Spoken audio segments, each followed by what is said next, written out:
Good evening. Welcome to World Without Rule Law. And tonight we are going to talk about security, specifically church security, but of course, a lot of the concepts will carry over to any kind of, any facility or event security. Joining me tonight is Kevin and Bruce from Backwoods Law. And we're going to have a group discussion, take some questions and answers if anybody has any. Kevin actually is somewhat of a security expert, and I'm probably gonna turn it over to him pretty quickly here, but I just want to just in a way of intro talk about the term security and today's threat. So when we're talking about churches, obviously the threat is it's self-explanatory. We're seeing in the last few years, we've seen some big events, Texas, Pittsburgh. There was a synagogue in Pittsburgh, right, a couple of years ago, that church in Texas. I think that was last year, and a few others throughout the country where churches are being targeted by these terrorists, domestic terrorists.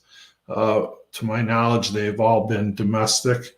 But I think that in this day and age, it's prudent to really look at that and we see the need for that. I know we at our church here, we started up a program to keep an eye open for that kind of thing, and the role of individuals in trying to protect the church congregation.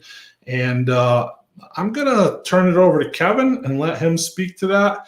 He's kind of been instrumental in setting it up here at this church, and he's got some real good insights. So, Kevin, I turn it over to you and let you take it away. All right. How you doing tonight? Doing good. Excellent. Well, obviously, I'm going to use the term church, but obviously, like you said, it would pertain to any house of worship. It would pertain to anything that you need to secure. Obviously, your home. The concepts are still kind of the same, but obviously, the world we live in right now, we've seen multiple attacks. We've seen multiple issues that have come to churches and synagogues, temples, mosques, whatever.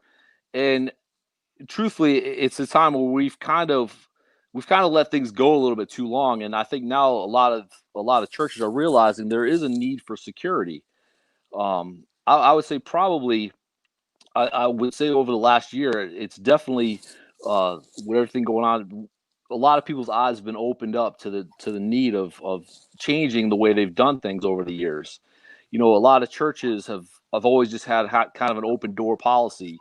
I know, especially, I know for sure, like Catholic churches have always just, the church has just been open. The door's been unlocked and you can just come and go as you please. And Sure. I think a lot of churches have had that same kind of philosophy, and they're realizing that, unfortunately, as much as you want that, it can't be that way in the world we live in now. And so I think it's time that churches really start to take a look at keeping not only their building secured, but the people that are in attendance of these churches. Yeah, that's a good point. I know you're absolutely right. I grew up as a kid in the Catholic Church, and it was that way. It was 24/7. Those doors were unlocked, and sure, that worked in 1975 or 1970, but not so much anymore. Definitely, I think we all can agree with that. And so Finish is going to throw two things out there. One, the use of the word security. I know we kind of looked a little at that, and then there's some legal, some liabilities, I guess, that you assume when you call yourself a security team. The other thing is, hey, we got guys with guns. We got guys that carry guns in our church, so we're all set, right? We don't need to do anything. We're ready for anything, right? You're setting me up. You're setting me up, Tim. yeah, run with it. That is probably one of the biggest answers that I always get when I talk to I've talked to multiple pastors, or heads of churches, whatever, or talk to different members of different churches, and that's probably one of the biggest answers I get back is, we're all set. We have guys with guns. We have so many church members carry, and we're good to go, because we got all the guys that attend with guns. And first off, I mean, me, I'm a big pro Second Amendment guy. Amen. But I'm just gonna tell you this: a gun does not change a soft target into a hard target. Just because you have a bunch of guys with guns doesn't mean you have a plan. And unfortunately, a lot of churches are counting on people that carry, but they have no real security plan. If something were to happen, it's going to be more chaos, because you just have a bunch of people that are going to be pulling guns with no thought of any training, no thought of any established plan, and it's going to make things worse. Yeah, I like to just interrupt for a second. I think I could be wrong about this, but I think we saw that in that church shooting in Texas.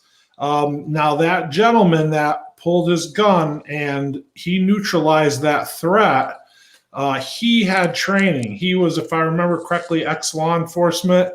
And so he was, he was spot on with his actions and what he did, and he neutralized the threat.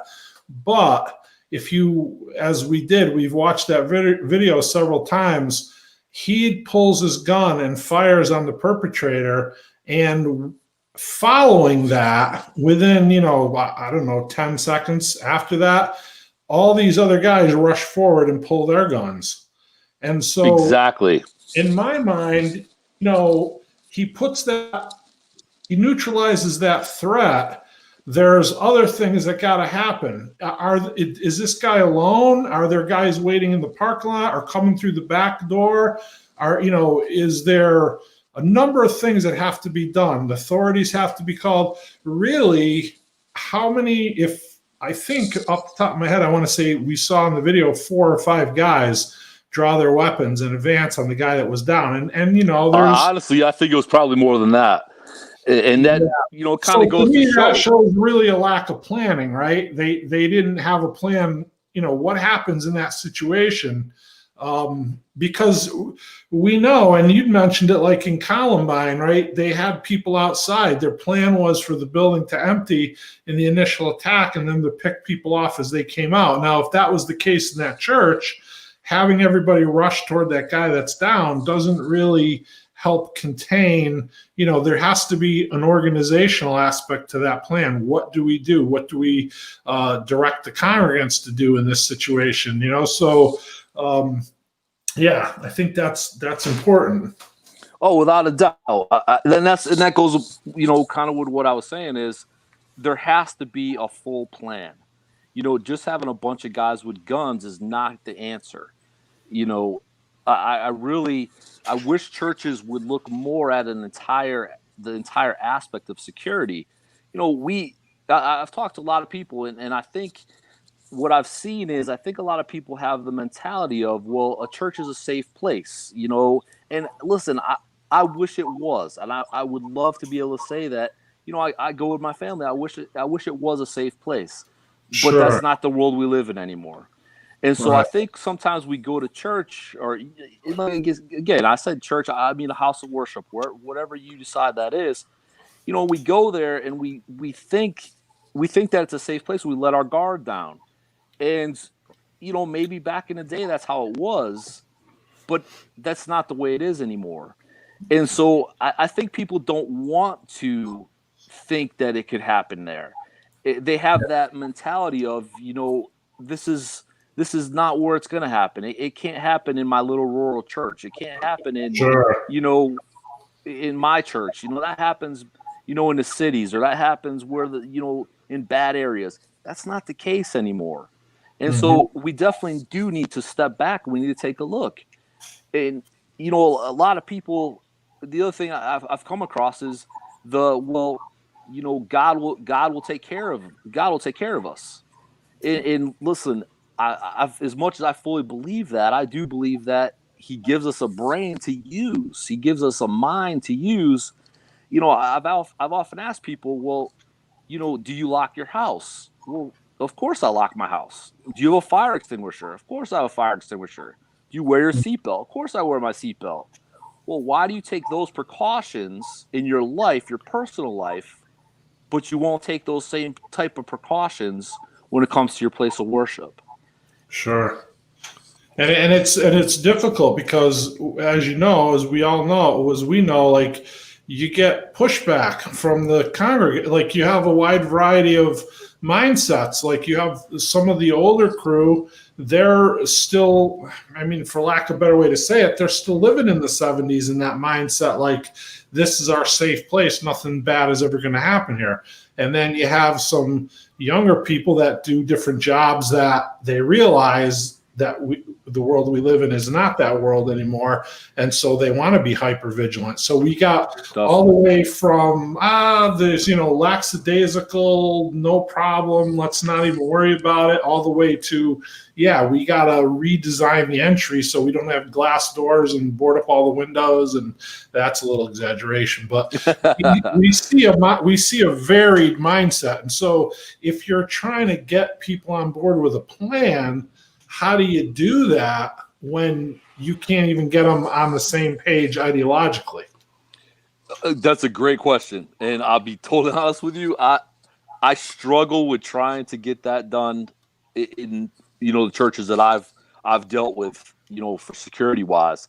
Mm-hmm. And so the best you can do is to have the best plan you can come up with, not necessarily having everybody on board.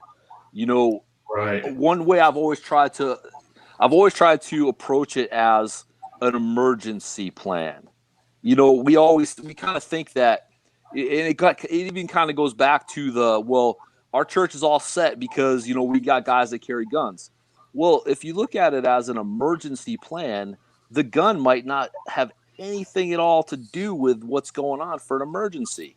Sure. We've seen it could be a gas leak in the church. It could be, we've seen the septic overflow. I mean, whatever it is, you just might have to, there has to be a plan to be able to get people to safety. Sure. And I think sometimes we miss, that it's a big responsibility. You have a lot of people. Daniel's putting a comment, when calling the police, informing them, we have armed security. And that speaks to. That's a great. That is a great point right there. Because going back to your analysis of that video, you have the good guy takes out the bad guy. Everybody pulls out guns. Well, first law enforcement on the scene is going to see a bunch of people waving guns around. He has no clue who the good guys are and the bad guys are. Right. If he's smart and he sees that many people with guns, he backs up. Yeah, exactly. Wait for backup. That's what I do. Yep. But there's more to look at than just having a bunch of guns. Sure. Which brings us to that. I think it's okay to mention Michael Mann, right? Sure. He does free webinars and he does paid courses as well. And I know we recently took one of his paid courses, and we watch his webinars that he does on his YouTube channel and Facebook. And he has that, and you can get into it because you know a lot more about it than I do, that Israeli security concept. But he talks about, the psychological stop, which to me, that's intriguing, right? Like, right. The old adage, like, the best fight you're ever going to be in is the one you avoid. And so he speaks to neutralizing the threat. He says, if that threat gets to your front door, you've already failed. If you actually have to pull a gun, your security plan has already failed. And if we look at that thing in Texas, right, let's take that for an example. That guy was well trained. He was forced to pull his gun. And, fortunately, I'm not going to say luckily, because I don't think it's luck. I think he had the skill and the training to do it. He placed the rounds on target. And in that situation, we may think that that's going to be one way, but those of us that have never been in that situation might find out that it turns out completely different. And as Michael Mann says, we are legally and morally responsible for the final resting place of every round that comes out of our firearm. And so if we're looking at like that gentleman, for instance, he shot that perpetrator, that's probably still one of the worst days he's ever had in his life. And it could go downhill from there. If I'm forced to pull my gun in church, there's a number of ways that can go down. Really, the best possible scenario is to be that guy in Texas and to prevail and not get shot, right? Put the perpetrator down without getting shot. I think if I can do that, that's the best outcome I can hope for once that gun comes out of my holster. Yet, at the same time, still, that could possibly be the worst day of my life. So we say, like, in one respect, we won, but what did we really win? Right. So that brings me back to the psychological stop. That's where I want to put my emphasis. That's where I want to, the hill I want to live and die on. So, no pun intended, but stop that threat, recognize the threat early, stop before they get to the door. And I'll let you talk about that Israeli security concept. Sure. One thing probably worth mentioning is in that video, that security guard in the mall in Israel there, I think that was really, really good. Right. And we do the same thing like getting gas. I'll try to, if I'm getting gas with my wife, try to just have a hyper alertness, so to speak. Definitely. I guess I could kind of put it this way. A lot of people right now live in their world. I think if we all kind of step back and we looked and kind of watch people, you go to a grocery store and you watch people walk through a parking lot, you see everybody's got headphones in and they got their phones and they got their head down and they walk through life with their head down. They have no idea what goes on. And, that's the first step in security is actually paying attention a little bit. Michael Mann, what his philosophy is you should be able to see your security breaches, I guess, if you will, before you even have a physical encounter. I can speak for what we do. We have somebody watching everybody that comes into the parking lot. We want to see who's coming into the parking lot. That's our first step. And then the rings get shorter and shorter. We watch on our cameras who's getting out of the cars, who's getting out of the vehicles, who's coming up to the door. We lock our doors down. We make sure that even before there's any chance of a actual physical encounter, we've hopefully taken as many steps as we can to prevent that. You were mentioning the Israeli security guard. And for those, nobody I'm assuming has seen this video, but there was a suicide bomber that was trying to attack a mall, and the security guard was standing outside, and he was kind of just leaning up against the post. He really was just, not totally paying attention, but he was kind of paying attention. But he saw somebody come up that didn't look right. The guy was definitely out of place. He had a long coat on. He definitely was showing some signs that he really wasn't fitting in. And so he made contact. All he did was make eye contact with this guy. And the bad guy realized that, there is a possibility that I'm going to have a problem here. So he turned, you see it clear as day in the video. He turns, walks away and goes somewhere else. And he ends up, unfortunately detonating the suicide vest somewhere else. But he didn't do it in the mall like he had originally intended. Mm-hmm. And so there's they cornered him in an alley, and I think there was like 6 people that got killed. But it could have been hundreds of people. So exactly. Yeah. Yep. But that guy's early intervention, he spotted now this is Israelite, right? So like they live with this every day. It's bred into them when they grow up that there's threats all around you. And so he saw him. He was a college student, probably just, part-time job, whatever. And he sees this guy and makes eye contact, like you said. And I think he even started walking toward him. like, like he's just going to walk toward him and say, hey, what's going on or whatever. But this guy sees that and he says, you know what? In his mind, he's probably saying there's an easier target somewhere else. And we talked about that, like with our wives, like getting gas or whatever, or with anybody. If there's two people in the car, have both people get out. One person pump gas, one person just stand there and look around and make eye contact with everybody you can. That's walking to and from, like if it's a Love's or one of these big gas stations, because if they're looking for a target, they're looking for somebody, they are studying the cars. They're looking for somebody unsuspecting. If they see somebody that's, vigilantly looking around, they're going to move on to the next target. Exactly. And you may come and go and nothing happens, and you may not even realize that you averted that. So that hypervigilance is important. And that's the whole thing, just because you carry a gun, that you don't want it to get to that point.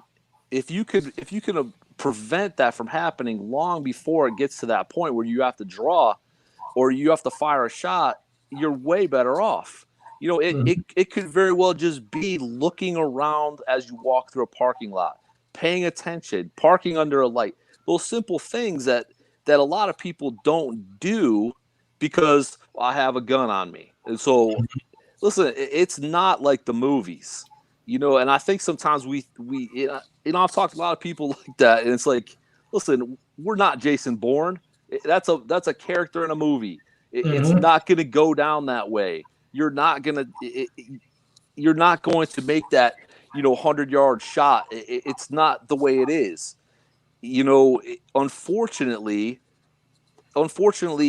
I think most people who carry, or most church security who rely on guys with guns, think that, if something happens, everybody's going to just shoot the bad guy and it's going to be all over and everybody's going to be a hero.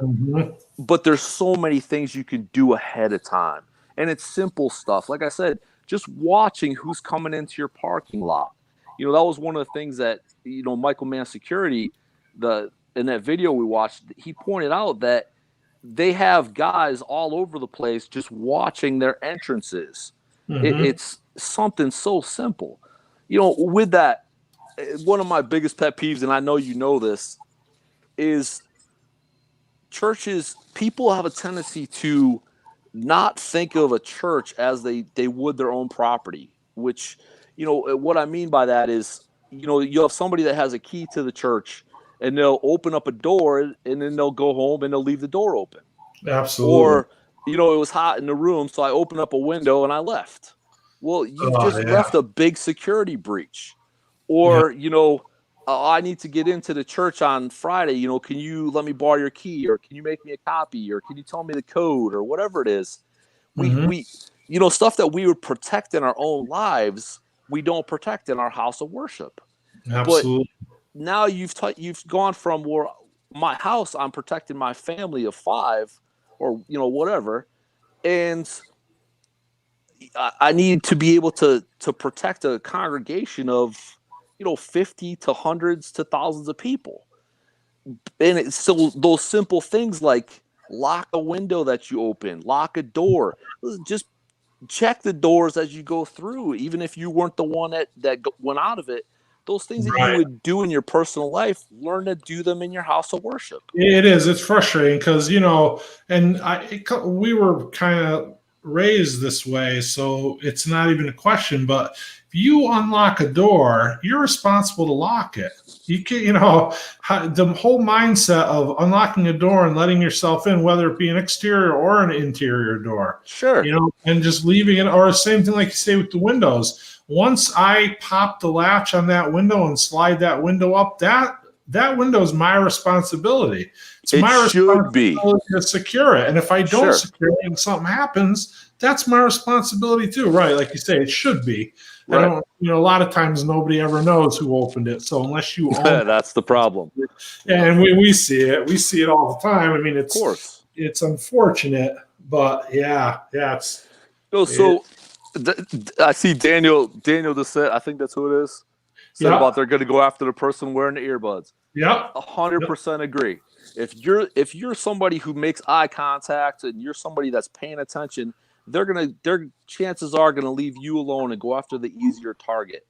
they're going to go after that person that has the earbuds in. They're going to go after the person on their phone or fumbling through their purse trying to get their keys out. And it's the same thing with church. They're not going to want somebody that's, they pull up in front of a church and they see guys standing outside watching who's coming in. They see that there's cameras. They see that, maybe they came up and decided to attend a service just to see how things go. And they see that the doors get locked, and they see that, there's security guys around, and you see that they see that it's a little bit more of a hard target than the typical soft target church. Yeah, absolutely. Purple T-Bear is making a comment. Everybody needs to be simultaneously aware of surroundings at all times. 100%. And she's absolutely right. It doesn't matter if you have a gun or no, if you don't have a gun. Exactly. We're dealing with our own safety. That brings me to another point too. Like, we've dealt with this. We have, so we call it the Watchers, right? The Watchman program. Watchman. Yep. Security is, when you call it, in my mind, when you call it security, you're assuming a liability.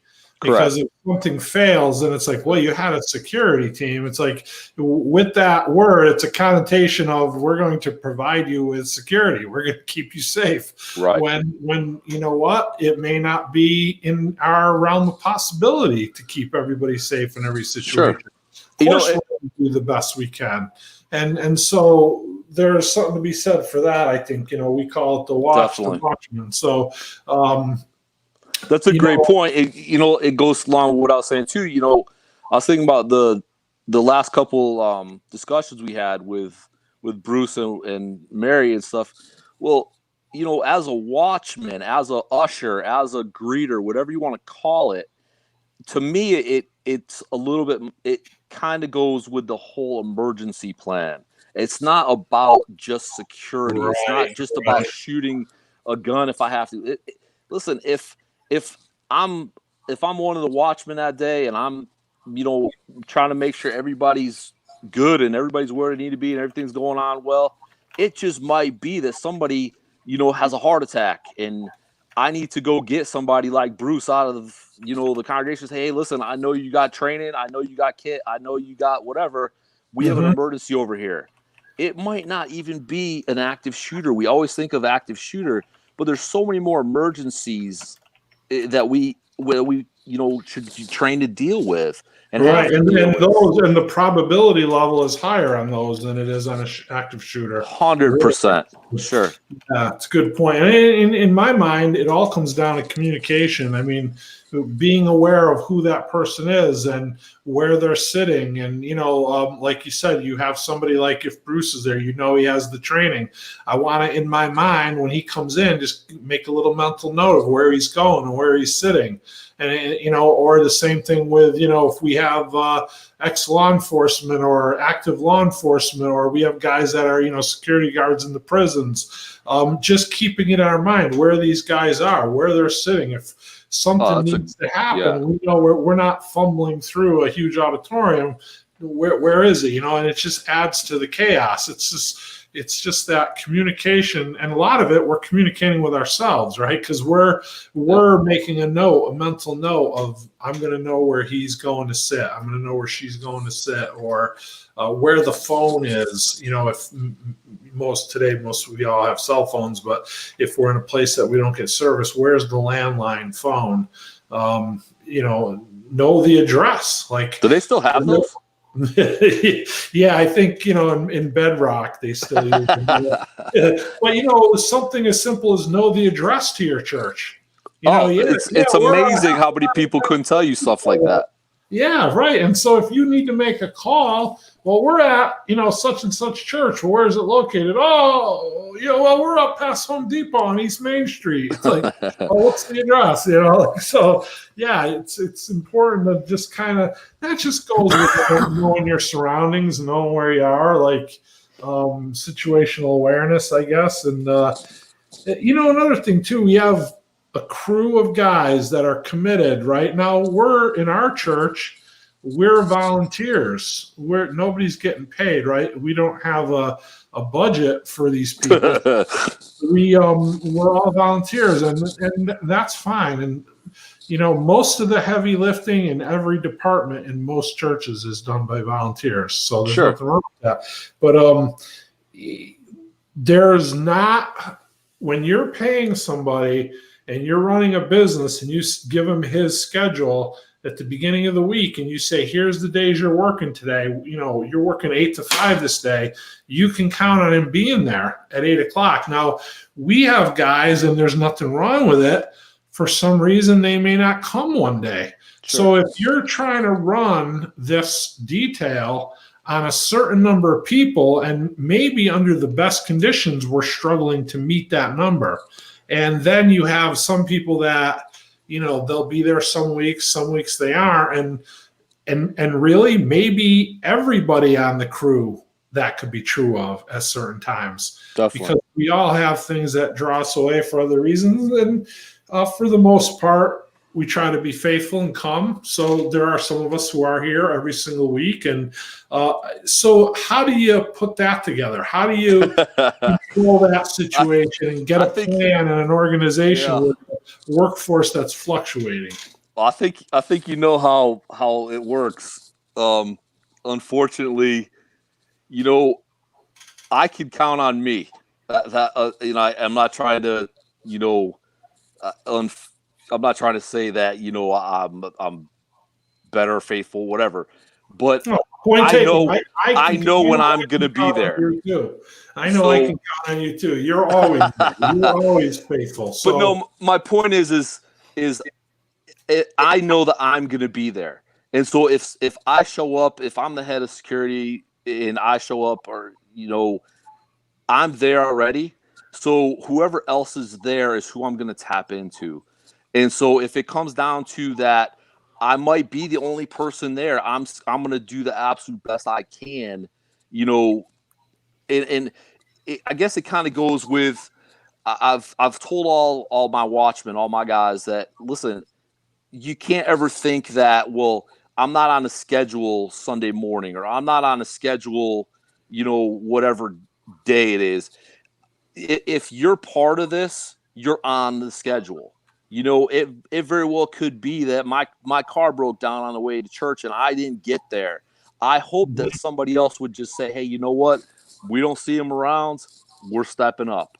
And that's why, for me, I've always tried to be very selective of the guys that I would bring on, because it's got to be somebody that I would trust with my family, because my family worships there. Mm-hmm. Yeah. Well, so here's an idea you guys may be able to use too. I know in the volunteer fire world, one of the big things to get people to actually show up and make them take things more seriously is you need to have them come in, and you have to have some type of formal swearing in type of ceremony. And it could just be the team and maybe the pastor and maybe the associate pastor, or if you have a few of them, they're there too. But just those people there, so that they are aware that they are making a commitment to do something that is going to help the church and may actually save somebody's life. And you have to come up with some type of a swearing in type of thing, like in the fire service. We had to take an oath of service to the community, and we were going to show up and be there for the calls and go and do the training we had to do so that we could learn how to save somebody's life.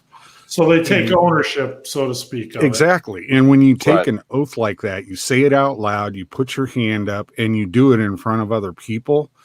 It makes it more real to the person, because you can sit there and sign a piece of paper. It doesn't mean anything.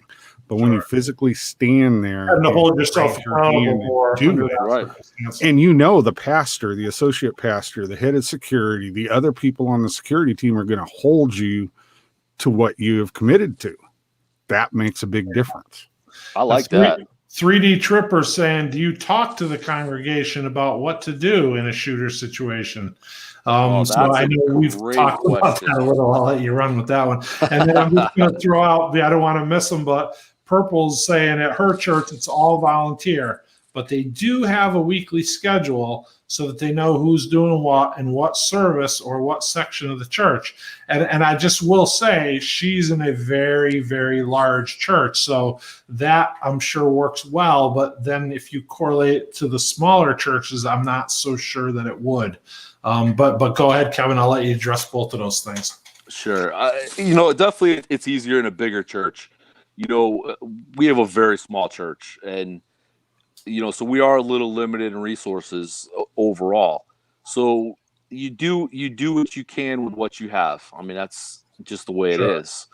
A lot of churches have, ex-law enforcement or current law enforcement, and that'd be great. Unfortunately, not every church has that.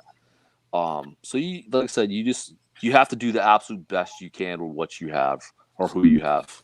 Mm-hmm. I'm sorry. Short-term memory. What was the other? The congregation. Sure. Yeah. I struggle with this because I'm the type of person that I believe you should definitely have the congregation involved. Again, let me go back to emergencies are not always active shooter. So it might just be we need to evac the building. There's a problem in the building. I really wish all churches I wish that I honestly we're a little lacking in this in our church. I wish that all churches would get an entire emergency plan with the congregation involved. Sure. Let me give an example. Let's say there is a reason we have to evac the building. Whatever it is, let's not use active shooter. Let's just say there's an emergency in a building, a fire, whatever. Parents know that their kids are in the nursery. How many moms are going to want to go run down and get little Johnny out of the nursery? If there was a evac plan, if there was an actual plan, we had a meeting spot. We knew that, the kids are going to be safe because they've practiced the evac. We know that all the workers in there have been trained on how to evac all these kids out. We know that everybody's going to meet in the same spot, and mom can go to that spot and she can get back with little Johnny there, and we have everybody accounted for and everything's good. That's why you need to try to get your congregation involved so that everybody's on the same page. We count how many people are in our church, and it's a great thing. So we know how many people are there. But what if somebody all of a sudden decides that, I'm just going to go out and get my car and leave instead of following the emergency plan? It's super important to try to get your congregation as much as you can on the same page. But let me just say this. It's very hard to do. Sure. It's very hard to do. People that they'll get physically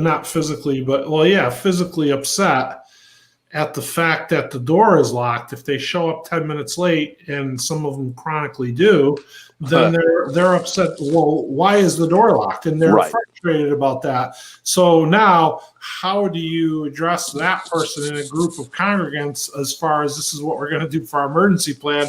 They're already kind of like not willing to go along, so to speak. And so then you've got that all over the board. You've got people that think it's ridiculous. Well, we've been coming here 40 years. We've never had that before. Why do we need it now? I think the best way to address that is going and calling it an emergency plan. If you try to approach it in the fact of, this is for active shooter situation, a lot of people have that mentality of it can't happen here. But if you approach it as an emergency plan, it's a little bit easier for people to swallow sometimes. Sure. What if it's a fire? What if it's a tornado coming? Where our church is, it's a pretty heavy storm area. It could be, listen, there's a tornado, just in case we have to go to a safer place for a tornado, or how, we have to deal with a fire or a gas leak. Somebody be a lot more apt to say, hey, you know what? Okay, I could deal with that. So then it could apply over to other emergencies. Sure. That's a good point. You're right. And people, I think, generally are more accepting of that. If you're presenting it in a non-shooter situation, they'd be more accepting. Who's going to deny the fact that, yeah, we could have an emergency, a fire Right. emergency or whatever. Yeah, that's a good point. Good point. But I will say one thing that I have run into is a lot of church people don't want to see anybody as a bad guy. They don't want to see the world as that there's evil in the world, there's bad people in the world. And so we don't want to see that, it could happen here. We don't want to think that, hey, you know what? There could be an emergency here. And I get that, but unfortunately it does have to be addressed.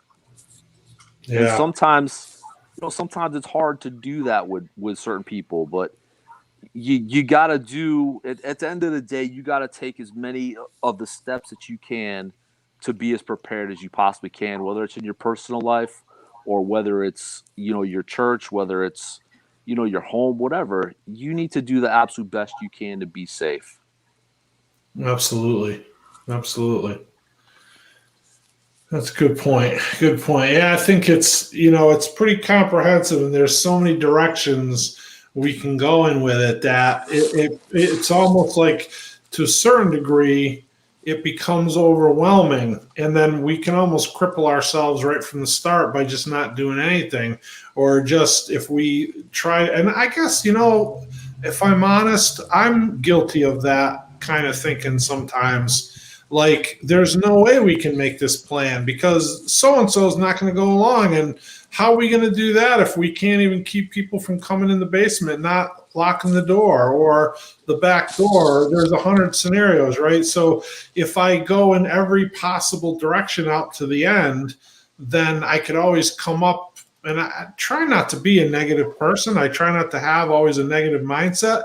But if I'm looking at security and I'm looking at these situations, I can almost defeat myself by almost thinking that it's hopeless. What's the sense of even trying to organize people? We're never going to do it anyway. They don't care. You run that. I guess I'm guilty of that myself. I'm not saying everybody is, but I think, honestly, Kevin, I think you have a pretty positive outlook toward it, and you're taking it one step at a time. And you're saying, like you said it perfectly before. If I'm by myself, then I'm going to do the best I can do. And if I have one person with me, and I'm paraphrasing whatever, then I'm going to do the best I can with one other person. Whereas me, I'm thinking like, well, what if nobody shows up and there's only me and one other person? Well, forget it. We might as well not even do it, And so then I kind of defeat myself before we even get started. Sure. It's those small things that make big differences. Like I said, and I think Dana pointed out the same thing. You just look at people, and you look at, if somebody would just take the headphones out of their ears for a minute, or somebody would just pick their head up and look around a little bit, those little small things would make a huge difference in their personal security. And it's the same thing with a church. Look, I'm not going to get everybody in the church to lock a door behind them.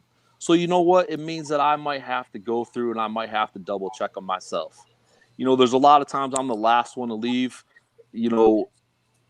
It's because I want to make sure that the building's secure.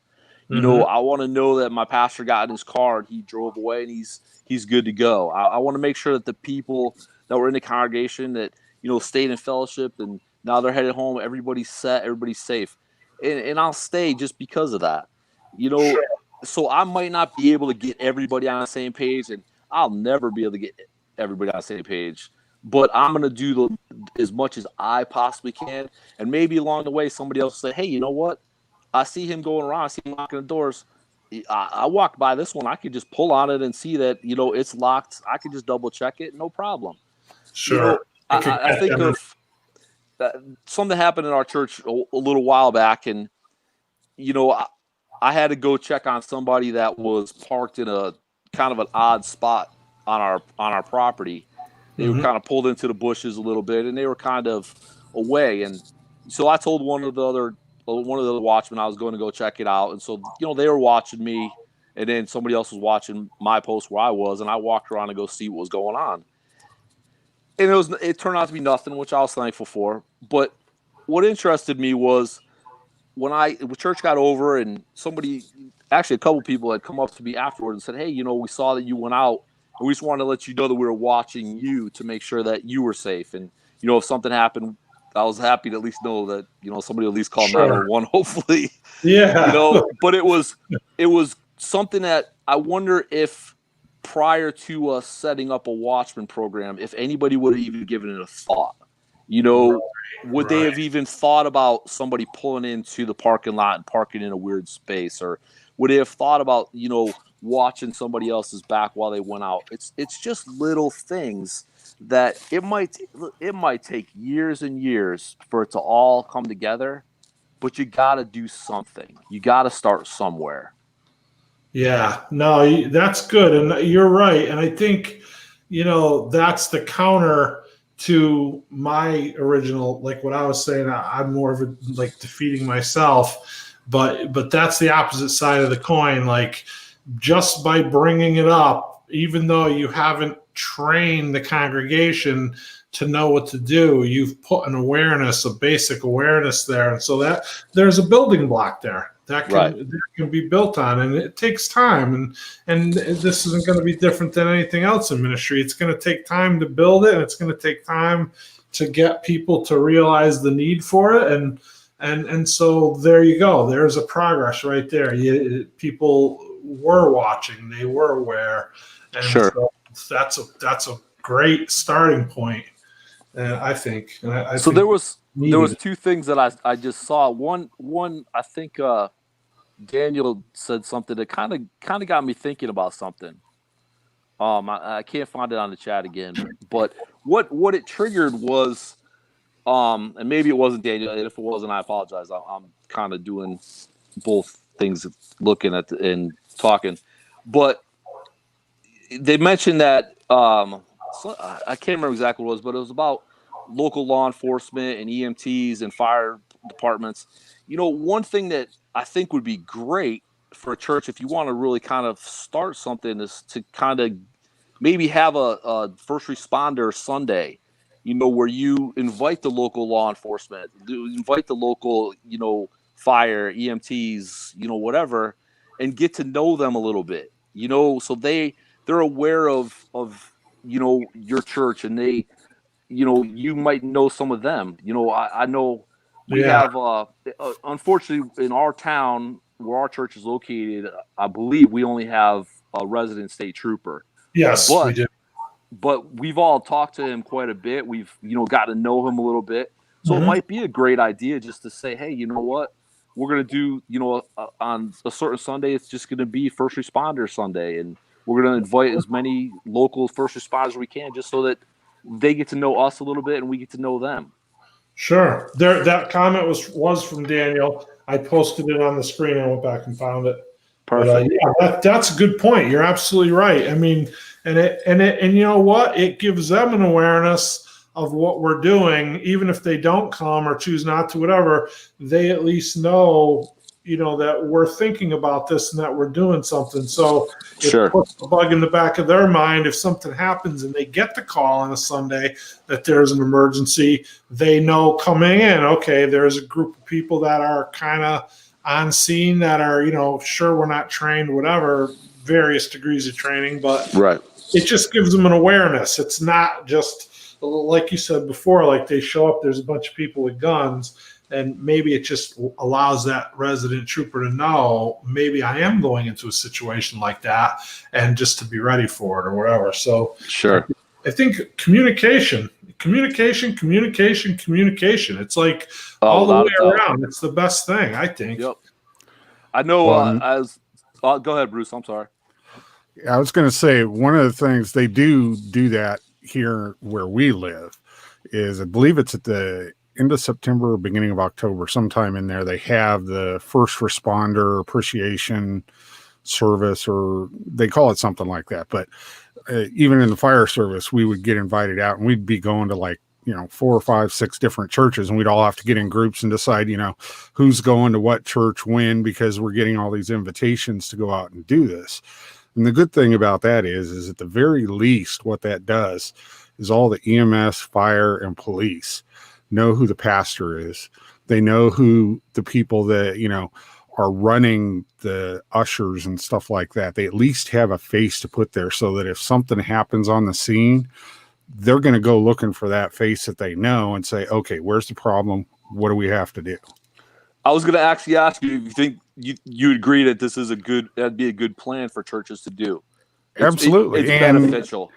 And the bigger thing is especially if there's a security issue, don't just have the sergeant for whatever township or municipality covers your church. Invite him and have 5 or 6 of his guys there, and if they have a SWAT team commander, have the SWAT team commander invited so they can come out and they can all meet you guys, whether it's on a Sunday or it's a day during the week where you can just meet with them and they can come in. And number one, especially for the SWAT team commander, he knows the layout of the church then, so that if something does happen, good he's point. not going in blind. He knows, okay, I have an upper floor that's ground level. I have to go through to the back, and then there's a stair that goes down to the back, and then there's rooms that break off of that stairway that are on a second level that's bi-level split from where the actual congregation is. Those things are critical for first responders to know when they're coming in, especially law enforcement, because they need to know where somebody can hide. And number two, fire and EMS has to know also where people can hide, because somebody may be injured in hiding and not know it's all clear. That's a great point. Yeah. Yeah. There is a Sasquatch saying, invite the local police to come give you advice and assist you with your security plan. Yeah, and most of them would be willing to do that. I know everybody thinks, the cops won't talk to us and do anything. Sure. They don't want problems to happen. If they see something and they know it's something easy you can do, they're going to tell you, hey, if you do this, maybe they go to the town and they get a neighborhood watch sign and post it directly in your parking lot or something. And that's something that in your area works, so that, the bad guys in that area, for the most part, I'll see that. They go, uh-oh, the cops are always parking here and having coffee or something. Let's go somewhere else. Yeah, that's a great idea. Yeah. They were constantly, I worked for the school system in the town, which, we could throw a rock from our church and hit the town. We're like right on the line. It's a little bit, I wouldn't say a big city, but it's a big town and a small city. And the police were constantly coming through with different groups, and they want to look in every single closet, and they did that to familiarize their guys with the layout if there ever was an emergency. Now where we are, I believe they're not going to respond here because we're over the line. So where we are, as Kevin said, it's just served by a resident trooper. So if there is an active shooter situation, every law enforcement agency in the area is going to respond, like it or not. It's incumbent upon them, because they know that there's only a resident trooper that lives there. One officer is not going to be able to handle that situation. So they know they have to respond. You're saying that it's prudent then to invite the closest town over that they might respond in an accident, to invite them to also come and tour the facility. And not only them, the state trooper, and tell him to have his CERT guys come, their critical emergency response team, have them come. And that's the county sheriff there. The church is in, it's served by the resident trooper, so he is part of the state police. So that would be them. But that's a good point. So then maybe that city police department would send people too. They would have to. It's not a question, Tim. It's called mutual aid. It's not an option that they have. No, if I'm there's saying a large situation, they would respond. People, if we invited them to look at the facility. Oh, I'm sure they would, just because they know that if something happens, they need to have people that know that area. And maybe it's one day when they don't have anybody that went to the church to be there, but maybe one of the guys that's at the dispatch center went when they came down to your church for a barbecue or something. So he knows the layout of the church. And when the command officer in charge on the scene needs to know, okay, where are areas where somebody could hide? Where are the access points? Maybe that dispatcher could relay that over the radio to the commander so that he knows where he needs to be watching. All of those little things come into play if there is a major situation at your church. And having this in place prior to that just makes it all that much easier. And number two, like I said, they have a face. They know who the pastor is. They know who the head of security is. So they can seek those people out and actually go to them to get information. Okay, how many people were in church this morning? How many are accounted for? How many you don't know where they are? What was the description of the shooter? Down the line. Communication, like I say, communication. That's all part of that. I mean, so yeah, that's good. Just like they told us in the Army, shoot, move, communicate. If you're not shooting, you're moving. If you're not moving, you're talking. If you're not talking, you're shooting. There you go. Yeah. I gotta. There's a couple people on the chat that are cracking me up. Okay.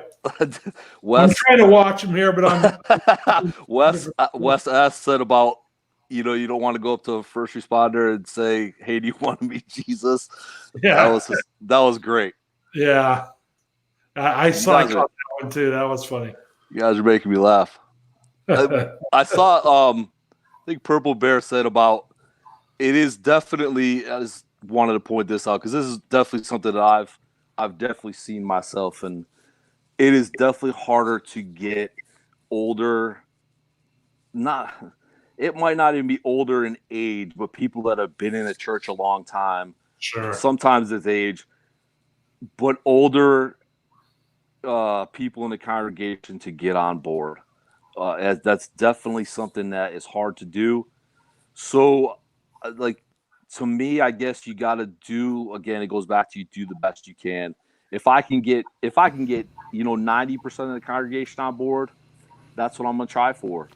I'm not going to be able to get everybody. It's just the way it is.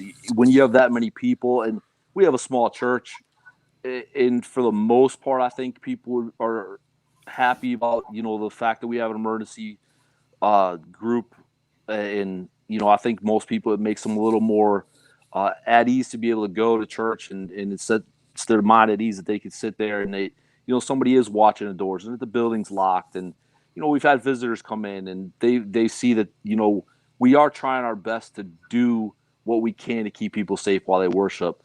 But it is tough sometimes with some people that are just set in their ways. And I don't know if anything would change that other than something happening. And I pray that never becomes the case. So to me, I'm just going to try to do the best I can with the resources I have.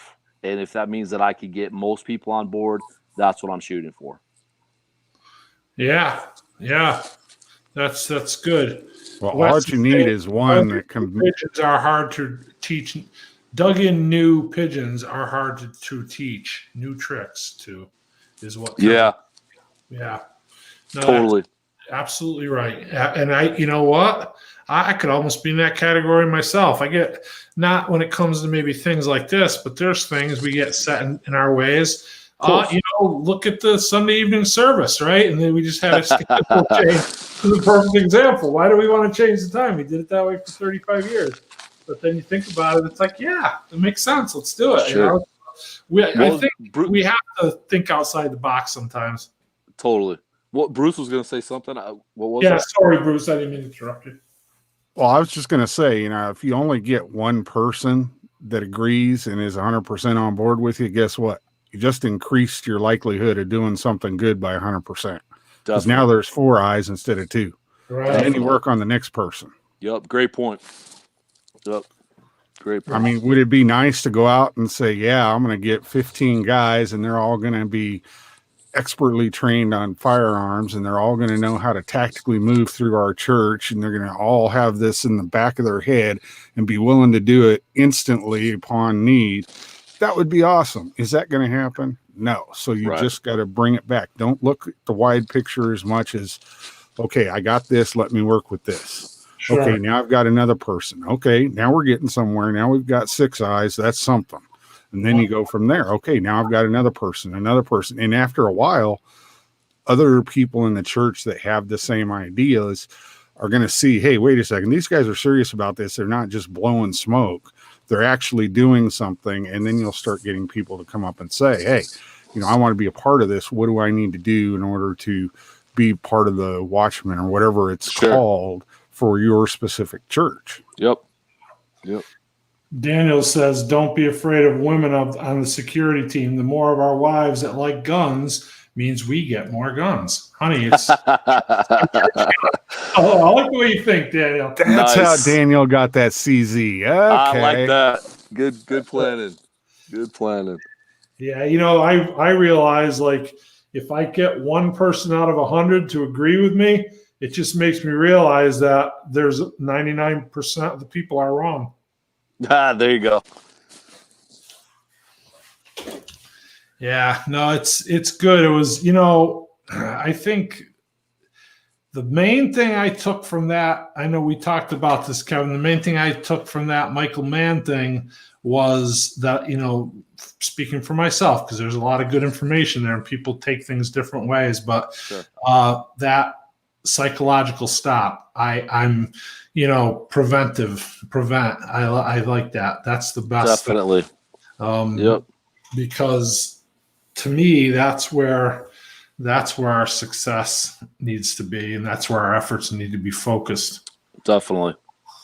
So 100% agree. Yeah. And it goes to those simple things.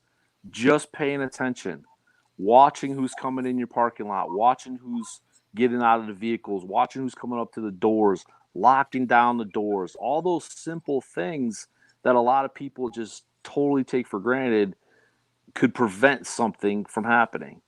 That one locked door just might be those, that one thing that keeps somebody out or at least delays long enough that you might be able to execute your evac plan or whatever the case is. It's just paying attention, so those little things would really go a long way. Yeah, good point. Well, we're cresting the 1 hour mark, and I don't want to cut it short. If there's more information to cover, we can certainly go longer. If anybody has any questions, good time now. Most of what, I guess it's church specific, sort of. It doesn't have to be, but that's kind of where our focus is. And if not, I'll let each of you guys give some closing comments, and we'll wrap it up. Well, I guess that was kind of my closing comment is focus on the small things, because, I've been asked so many times, well, what would you do in this situation? What would you do in this situation? Every single situation is going to be different, and I can't possibly plan for every single situation that could possibly happen. So I need to do as much as I can that's going to take care of the building being safe, the people being safe. And it might just start with locking doors. It might just start with paying attention. It might start with getting that one person on my side that says, hey, you know what? We do need this. It might be getting my pastor, to say, hey, you know what? This is important. Whatever that small step is, take the step.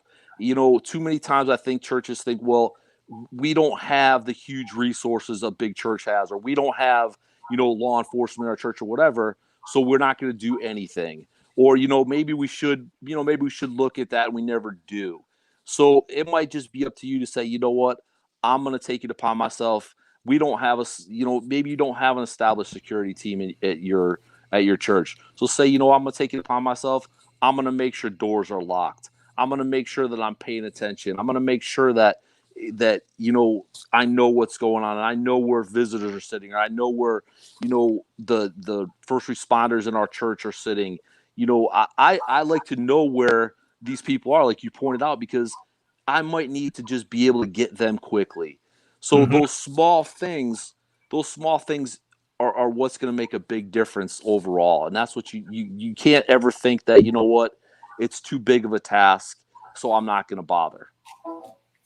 Right. Like I was saying, and, truthfully, I have to change that mindset in myself to be not self-defeating, but because it can be overwhelming. But yeah, you're without a doubt. Right. You're absolutely right. Good points.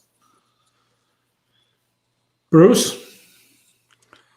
Well, I guess one of the biggest things is, and you guys kind of danced around it and touched on a little here and there, is it's a mindset that you have to get people into. I mean, it's not just something that you can come in, snap your fingers, and it's going to happen. You have to have everybody buy in and believe that this is something that is not only going to protect them, but their family and the other people in the church. Yeah. And if you can get them to buy into that concept, then it makes the other things easier as you go forward. But the initial thing is everybody has to understand that it's not a wonderful, happy-go-lucky rainbow world and zebras walk by every day. It's a world where people die, and sometimes they die because of what they believe.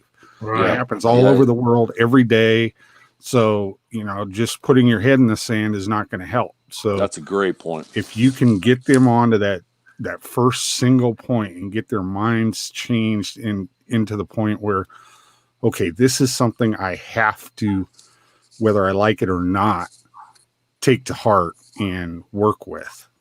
That's, I think, where you start getting more people to understand and at least try to work with the people on the security team and the people that are trying to make sure they're safe. Excellent. And if nothing else, even if they're not on board, maybe we could just impart to them not to buck the system, like not to be upset if they find the door locked and realize the door is locked because you showed up 8 minutes late.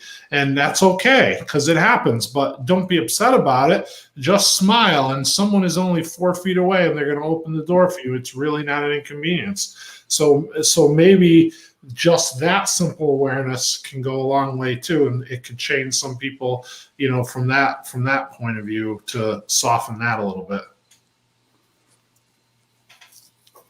Agreed. All right.